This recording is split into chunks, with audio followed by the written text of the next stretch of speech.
When we're talking deep, if I'm doing vegetables, I want my soil about at least 18 inches deep and workable down to 18 inches deep. Now, I go out to a yard this last week as I was consulting a property, and there's like, here's the area we want to plant our garden. And I take a little hand shovel and I thunk, and it just thumps on top of the ground. I was like, well, number one, we're going to have to churn up this soil a little bit. We're going to have to bring it to life. It's so compacted, and we looked up their history of that property, found out that it was the parking lot for the model homes. And so because it was the parking lot for the model homes, it's extra compacted compared to any other surrounding house. I was like, why is it so hard? I mean, this is like intentionally hard. And there we go. So history of your soil also makes a difference on how much amendment you might need to use.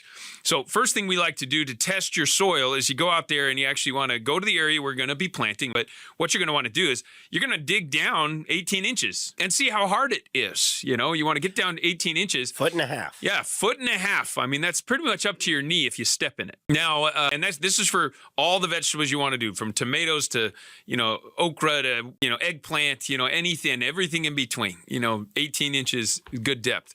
And what you're going to do, you're going to dig down just a 12-inch hole, so basically as wide as the spade is, and you're going to dig all the way down that 18 inches. And then you're going to fill that hole full of water, and fill it all the way up.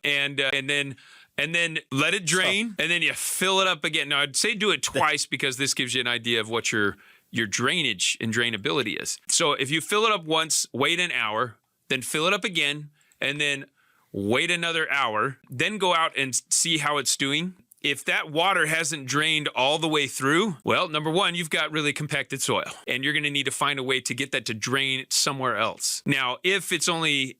If there's about half amount of this, water still in there, that's not as bad. But really within an hour, you want to see that water percolate through.